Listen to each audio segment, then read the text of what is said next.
Hi all, this is Sheetal. Welcome to SPSC current affairs. നോക്കാം. മുതിർന്ന പൗരന്മാർക്കായി പ്രത്യേക ക്ഷേമവകുപ്പ് ആരംഭിച്ച ആദ്യ സംസ്ഥാനമാണ് കേരളം.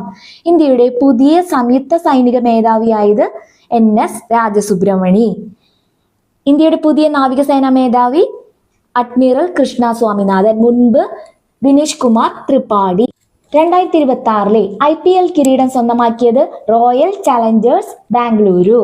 പുതിയ അധ്യയന വർഷത്തോടനുബന്ധിച്ച് സ്കൂൾ പരിസരങ്ങൾ കേന്ദ്രീകരിച്ച് പ്രവർത്തിക്കുന്ന ലഹരി മാഫിയകളെ അടിച്ചമർത്തുന്നതിനായി കേരള പോലീസ് ആരംഭിച്ച പദ്ധതിയാണ് Toofan, the narco fund.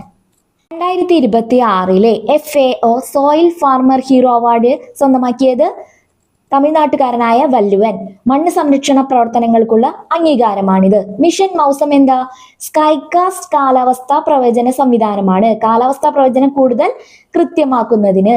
2026 Forbes 30 under 30 Asia പട്ടികയിൽ ഇടം നേടിയ മലയാളി ആരാണ്? ദേവൻ ചന്ദ്രശേഖരൻ. കാർഷിക മേഖലയിലെ ഡ്രോൺ സാങ്കേതിക വിദ്യക്ക് നൽകിയ സംഭാവന കൊണ്ടാണ് കേരള ഡ്രോൺമാൻ എന്ന് അദ്ദേഹം അറിയപ്പെടുന്നത്. ഈ വീഡിയോ നിങ്ങൾക്ക് ഉപകാരപ്പെടുകയാണെങ്കിൽ please subscribe our channel. Thank U.